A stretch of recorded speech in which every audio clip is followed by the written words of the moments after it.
Alright, what's going on everybody? It's me, Eric B, and I want to talk about today, can you or should you start off on a 600cc bike? Coming up.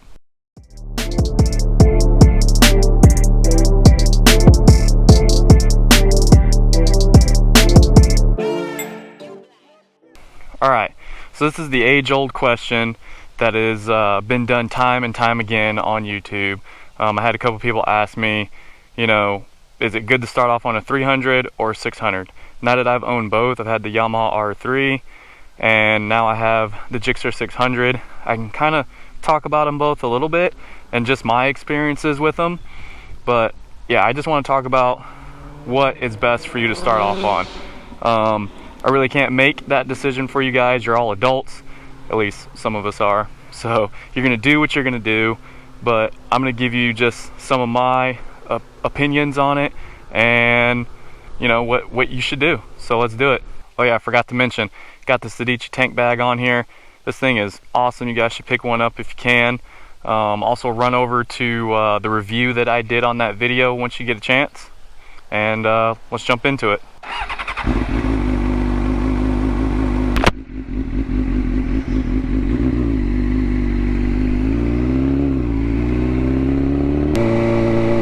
Alright guys, so I just picked up a new mic, broke down and got the GoPro mic adapter and everything just because I wanted to try to get a little bit better sound. So hopefully once I get up to higher speeds the wind isn't too bad. Checked out Chase on Two Wheels channel. He did a video on his Motovlog setup. He had the Purple Panda and that's the mic that I picked up, so hopefully it turns out pretty good. Before I was using some ghetto rigged setup. I had a Zoom H1 audio recorder, and then I was using some Apple earbuds. I used the mic off of that, and it was okay.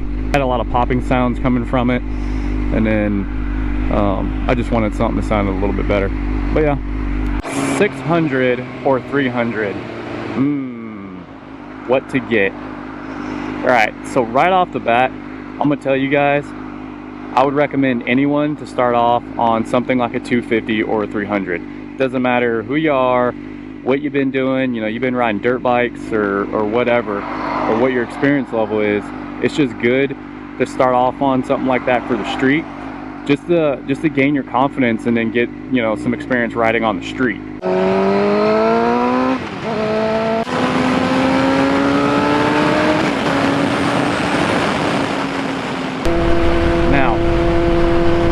Can you start off on a 600cc bike? Yes, you can. There's no reason why you can't. But let me jump in the reason why you just start off on a smaller one. So right off the bat, you got the power, right? 600 plus is going to be fast no matter what. It's going to have torque. It's going to have the power. The throttle is going to be a little bit more touchy than something like a 250 or a 300.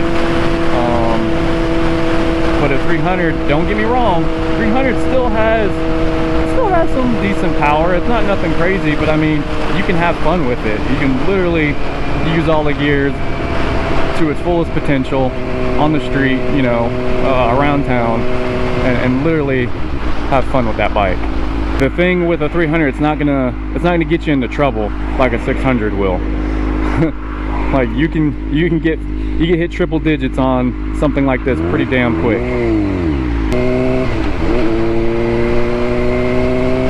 So overall, power is a big thing. Just getting comfortable with the bike and getting your confidence up and driving around with it is going to help you out a lot. So like your first 30 days of riding, you're just trying to learn to ride, trying not to crash and trying to stay alive. That's all you're trying to do.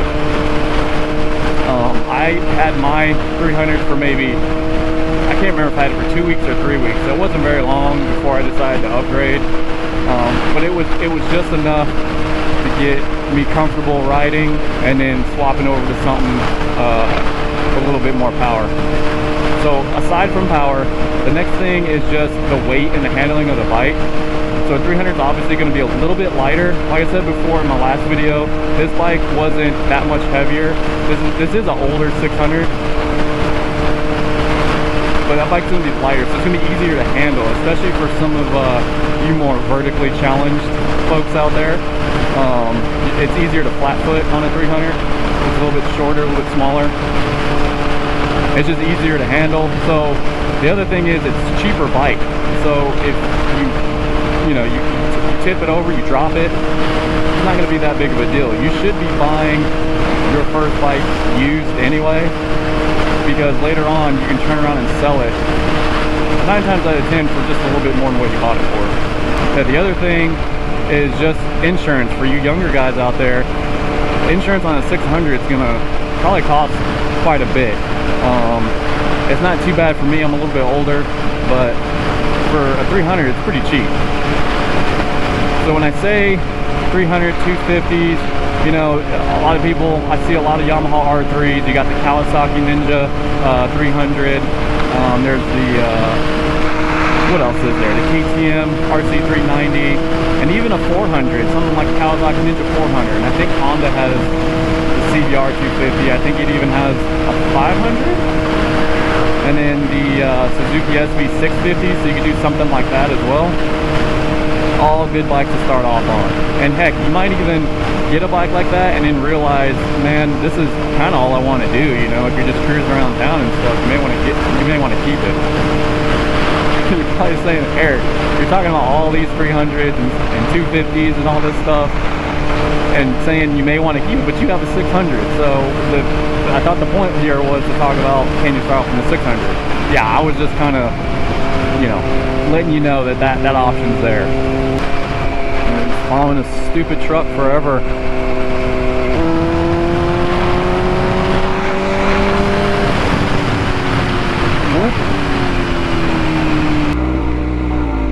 I need to get edged up, you know what I'm saying? You probably don't know what I'm saying.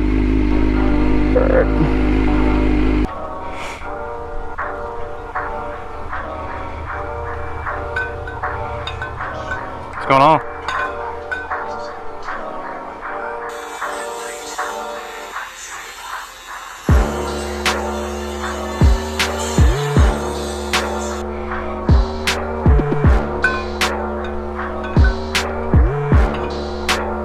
Alright, now that I got a fresh cut, now I need to feed the beast.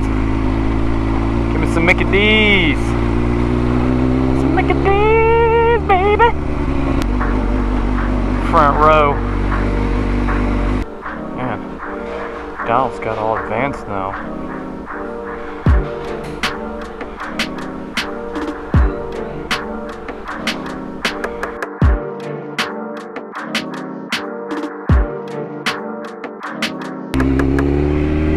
Right, let them all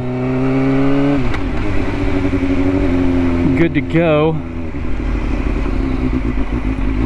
Got my hair did, got some food in my belly. Let's talk about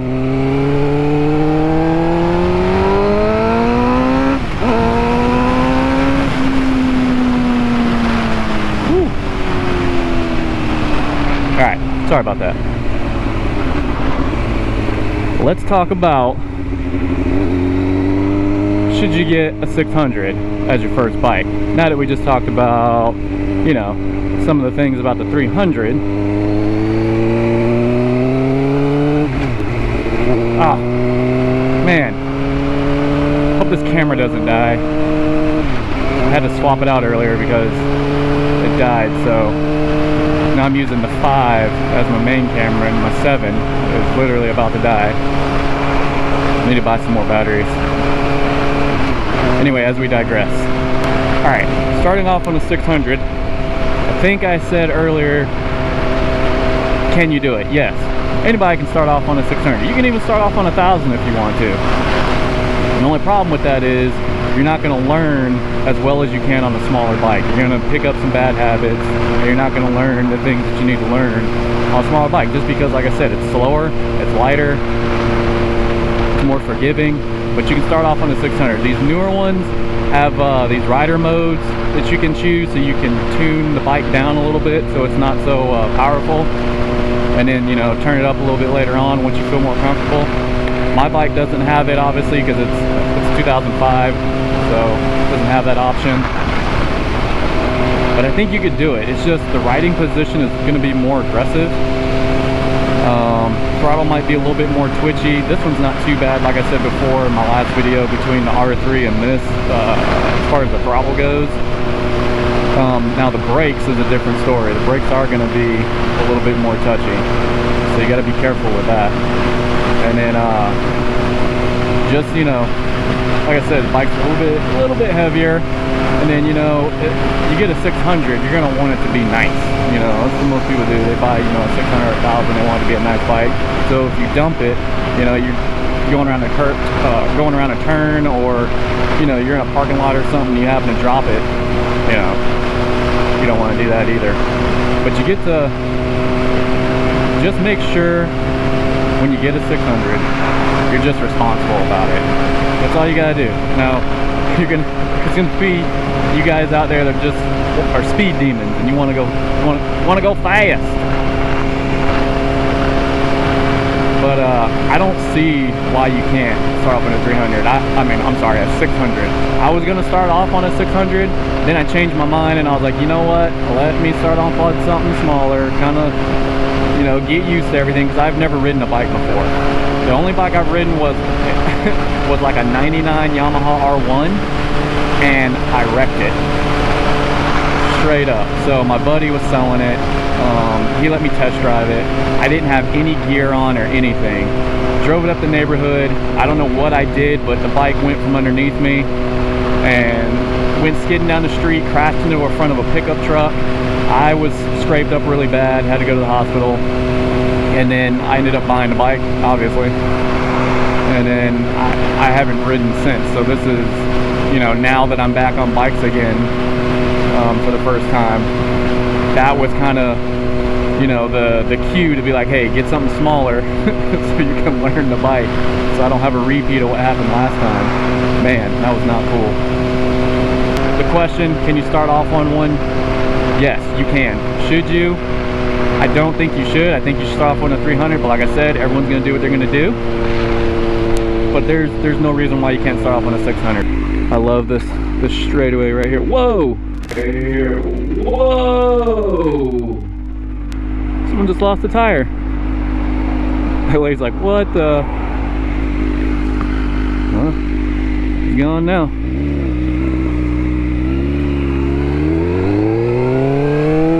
Let's try some of this clutchless shifting, shall we?